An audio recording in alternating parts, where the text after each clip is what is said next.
Welcome, everyone. I think we can all agree that the phrase, "Thy kingdom come," is one that really gets to the heart of what we believe and where we believe history is headed. What we're going to do today is unpack that phrase, "Thy kingdom come." Absolutely. Thy kingdom come meaning is so crucial. These aren't just words in a prayer, they're a declaration of what we know is coming. God's kingdom is coming to earth. And it's not just coming in some vague, undefined way. It's a purposeful plan. Exactly. It's an active plan. We're going to look at it like a heaven's war plan, a divine campaign unfolding in stages. Yeah. It's like, if you look at the major battles of history, there's a strategy involved. Yeah. And that's what we see in Scripture, too. Right. We're going to explore this divine invasion in 3 phases, just like you'd see in a well-executed military operation. The first phase is the heavenly bombardment, which includes those seal and trumpet judgments in Revelation. And then we'll move into Special Forces operations, where we'll see the 2 witnesses and angelic missions at work. And finally, we'll get to the main event, the ground invasion, Christ's return, and the Battle of Armageddon. And through all of this, we'll keep in mind that thy kingdom come meaning isn't just something we passively wait for. It's something God is actively bringing about. So let's jump right into this heavenly bombardment then, and we'll start with the seal and trumpet judgments. And it's striking how these judgments described in Revelation echo certain strategies we've seen in human warfare. One example that comes to mind is the Allied strategic bombing campaign against Nazi Germany during World War II. What's really interesting to me is the parallel in the overall approach. The Allies launched these massive bombing raids to try to cripple Germany's war-making ability before the main ground invasion. And I see a similar pattern in the seal and trumpet judgments. It's like God is systematically dismantling the systems that are opposed to his will. Yeah, when you read about Operation Gomorrah, the firebombing of Hamburg, the descriptions of the firestorms are just, well, it's hard to even imagine. It really gives you a sense of the power of these judgments. Absolutely. The intensity is just, yeah, it's hard to comprehend. And you see a focus on infrastructure in both cases. The Allies were targeting things like oil refineries and railways to disrupt the Nazi war machine. And in the trumpet judgments, you see things like freshwater sources and vegetation being affected. It's like God is targeting the logistical support system of those who oppose him. And you can't fight if you don't have the resources, right? And then you have the shock and awe doctrine that the U.S. used in the Iraq invasion back in 2003. Yeah. The goal was to overwhelm the enemy with the speed and intensity of the airstrikes. It's interesting to consider whether those cosmic disturbances in Revelation 6, like the sun turning black and the moon turning to blood, might have a similar effect on a global scale. I think there's definitely a parallel there, you know? I mean, in human warfare, shock and awe is about breaking the enemy's will to fight. Yeah, it's psychological warfare. Exactly. But I think it's important to remember that God's judgments, while they are terrifying, they also have a redemptive purpose. I mean, even amidst these judgments, we see in Revelation that God is calling people to repent. There's that thread of mercy running through it all. It's not just about destruction. Right. God wants people to turn back to him. And this whole idea of decapitation strikes in military strategy. Taking out the leadership. Right, targeting key figures. And it makes you wonder if that's part of what's happening with the 2 witnesses and the angelic forces in Revelation. It's like God is directly addressing the leaders of the opposition. Yeah, it's fascinating. And then if we consider the psychological aspects further, you know, humans use propaganda in warfare. They try to demoralize the enemy. And overwhelm them with information. Absolutely. And I think there's a supernatural equivalent of that in Revelation with those tormenting locust demons and that intense heat. It's like a form of divine psychological warfare, you know? You can't help but notice the similarities in how humans wage war and how God seems to be operating. Absolutely. It's like God is working according to principles that we recognize, but on a much grander scale. And here's a key difference. I mean, human wars, they're full of mistakes. They have unintended consequences. They often fail to achieve lasting peace. God's plan, as revealed in Scripture, is perfect. It will succeed, and it will ultimately lead to Christ's millennial kingdom. That's what sets thy kingdom come meaning apart. It's not just about winning a battle, it's about establishing a reign of peace and righteousness. A reign that will last forever. Exactly. Isaiah 2.4 tells us that in God's kingdom, nation shall not lift up sword against nation, neither shall they learn war anymore. It's the ultimate goal. It is. So let's delve a little deeper into those sealed judgments, those initial actions that we see in Revelation 6. And it's hard not to think back to Operation Gomorrah, that bombing of Hamburg. Yeah. The sheer devastation is a reminder of the power of these judgments. Yeah, the scale of the destruction in both cases is hard to fathom. But we have to remember that as believers, we understand that these judgments aren't random. They have a purpose. Right. In Hamburg, it was about crippling the enemy. But in Revelation, there's a call to repentance woven throughout the judgments. God is giving people a chance to turn back to him. And it's a testament to God's patience. 2 Peter 3.9 reminds us that he is not willing that any should perish, but that all should come to repentance. But even with these judgments, we know that some people will still refuse to repent. It shows how deep-rooted sin is. Yeah. And it highlights why Christ's return is necessary. Only he can fully establish God's righteous rule. And then you have the imagery in Revelation 6 of war and upheaval. The great sword of war makes me think of the strategic bombing campaigns that preceded major offensives in history. And then those cosmic disturbances, the sun turning black, the moon turning to blood. It's like the world itself is being shaken. It's a powerful image. It is. And it's a reminder that things are going to get really intense. And then we move into the trumpet judgments in Revelation 8 and 9. And I think the Gulf War in 1991 offers a helpful, though limited parallel in terms of this idea of strategic resource denial. I think that's a great comparison. Operation Desert Storm was a very clear, phased campaign. Air campaign first, and then the ground offensive. And it's similar to what we see in Revelation. Seals, trumpets, bowls. It's like God is unfolding his plan in stages, and you see this focus on precision strikes in the Gulf War. The coalition forces went after Iraq's air defenses, their command structures. Trying to cripple their ability to fight back. Exactly. And I think that's what we see with God's judgments as well. He's dismantling the systems that support rebellion against him, and his precision is perfect. There's no collateral damage with God. He knows exactly what he's doing. And let's not forget the environmental consequences of the Gulf War.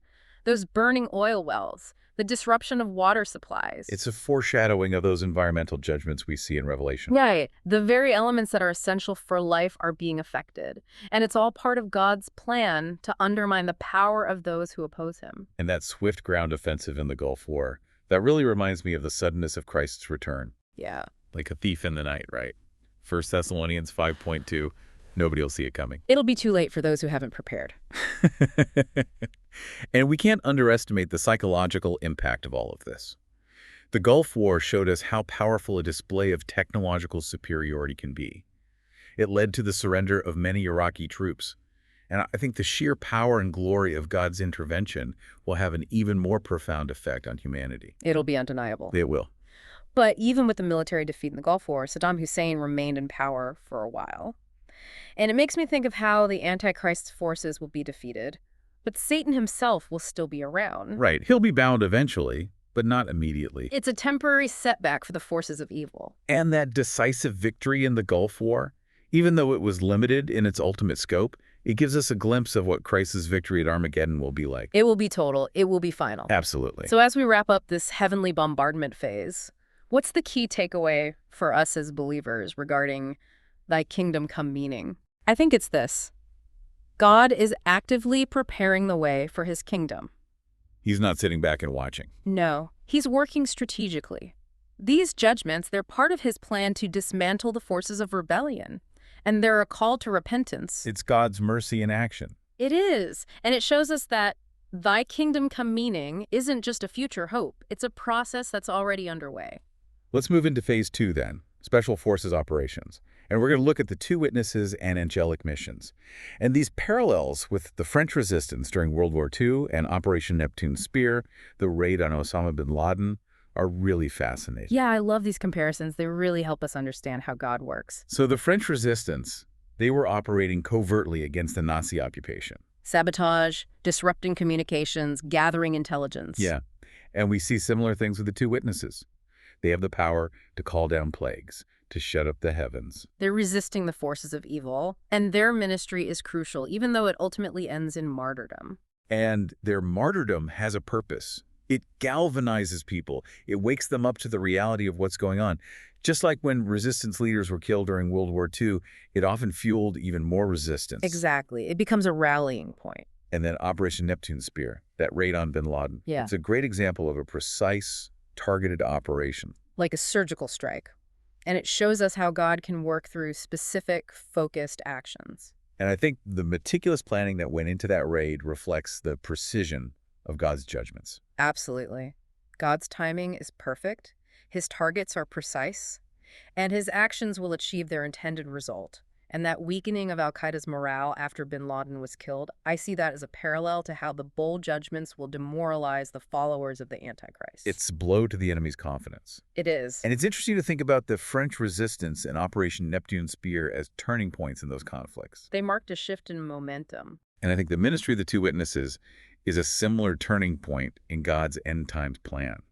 It's a powerful witness, even in the midst of darkness. And their resurrection after their martyrdom, that's a powerful symbol of God's ultimate victory. And just as the world saw the confirmation of bin Laden's death, so too will the world see the return of Christ. It will be undeniable. It will be the most significant event in human history. So let's focus a bit more on the two witnesses as these divine resistance fighters. Hmm. Their ability to call down fire, to shut up the sky, these are demonstrations of God's power working through them. They're not relying on their own strength. They're empowered by God.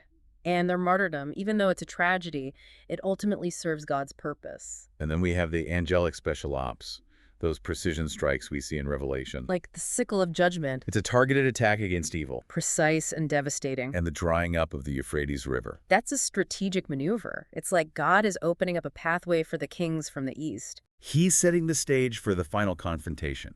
And I think it's clear that even before the main invasion, God is actively working to weaken the opposition. He's using every means at his disposal. And it's all leading to thy kingdom come meaning being fully realized. Which brings us to phase 3, the ground invasion. This is it. The return of Christ and the Battle of Armageddon. And this comparison to D-Day, Operation Overlord, it's so powerful. D-Day was this massive military operation. It was unprecedented, the sheer number of troops, ships, aircraft. And the planning, the coordination. It was incredible, and it gives you a sense of the scale and the power of Christ's return. It will be the ultimate display of God's might. Landing on the Mount of Olives, as Zechariah 14:4 tells us. And just as the Allied forces broke through the defenses of Fortress Europe, Christ will shatter the rule of the Antichrist. It will be sudden. It will be decisive. No one will be able to stand against him. And those coordinated forces on D-Day, the air, the sea, the land, it reminds me of how Christ will return with the heavenly armies. And the angels. It will be a synchronized divine assault. Nothing will be able to stop it. And that image of the troops landing on Normandy under heavy fire, it's a reminder that Christ's return will be a physical event. He's coming back to earth. To the Mount of Olives. And Zechariah tells us that the mountain will actually split in two. It's a real physical event that will reshape the landscape. And just as the Allied forces met resistance on D-Day, Christ will face the armies of the Antichrist at Armageddon. But the outcome will be very different. D-Day involved weeks of fighting. Christ's victory will be instantaneous. He will speak, and it will be done. His word is all it takes. And the liberation of Europe that followed D-Day, it foreshadows the deliverance of Israel and the establishment of Christ's millennial kingdom. It's the beginning of the new creation. It is. But we have to remember that D-Day was just a turning point in a longer war. Christ's return will be the end of the war, the final victory. The end of sin and death. The beginning of everlasting peace. The beaches of Normandy are a memorial to a hard-fought human victory. The Mount of Olives will be the place where the king reigns forever. And that's what sets thy kingdom come meaning apart. It's not a temporary victory. It's an eternal victory. So let's talk about that final battle, the Battle of Armageddon, the final crush, and this parallel with the Battle of Berlin in 1945. It was a brutal battle. It marked the end of the war in Europe. And it gives us a glimpse, though a limited one, of the intensity of the final judgment. The Soviet forces just completely overwhelmed the German defenders. It was relentless. And that reminds me of how Christ will return in power and glory with his armies to crush all opposition. No one will be able to stand against him. And just as Hitler's forces fought desperately in a losing battle, so too will the nations that gather against Jerusalem at Armageddon. Their fate is sealed. And that artillery barrage in Berlin, the sheer amount of firepower, it makes you think of the cosmic disturbances and the outpouring of God's wrath that we see in Revelation. It will be like nothing the world has ever seen. And when the Soviet flag was raised over the Reichstag in Berlin, it was a symbol of the end of the Nazi regime. And Christ's victory at Armageddon will mark the end of Satan's system. The end of his rule on earth. And the fate of Hitler and his inner circle, It's a foreshadowing of the judgment that awaits the Antichrist and the false prophet. They will be cast into the lake of fire. There will be no escape. And just as the people of Berlin emerged into a new reality after the battle, so too will the world be transformed after Armageddon. It will be a new creation. And the dismantling of the Nazi infrastructure in Berlin. That reminds me of how Christ will cleanse his creation of all rebellion. It will be a complete and total victory. But we have to remember there are key differences. Yes, the parallels are helpful, but they only go so far. Right. The fall of Berlin led to the Cold War. Christ's victory will usher in an era of peace. A peace that will last forever. And the Soviet victory came at a tremendous human cost. Christ's victory will be achieved through his divine power. There will be no loss on his side. And while the fall of Berlin led to a new world order, it was a flawed human order. Christ's victory will establish his eternal kingdom. A kingdom of righteousness and justice. That's what thy kingdom come meaning is all about. So as we wrap up this deep dive, this exploration of thy kingdom come meaning, through this lens of a heaven's war plan, what are the main things we should take away from this? Well, I think the first thing is that God has a plan, a precise strategic plan. It's not random. It's not chaotic. No, it's purposeful. And the second thing is that the victory is certain. There's no doubt about it. Satan will be defeated. All opposition will be crushed. And the third thing is that we have a choice to make. We can't be neutral. No, we have to choose whose side we're on. Are you ready for thy kingdom come meaning to be fully realized? If you've enjoyed this deep dive, please like and subscribe for more. Leave us a comment and let us know your thoughts. And consider this. The king who is coming, he has the power to conquer, but he also desires the repentance of his enemies. What does that tell you about his character? What does that tell you about the nature of his kingdom? Thanks for joining us.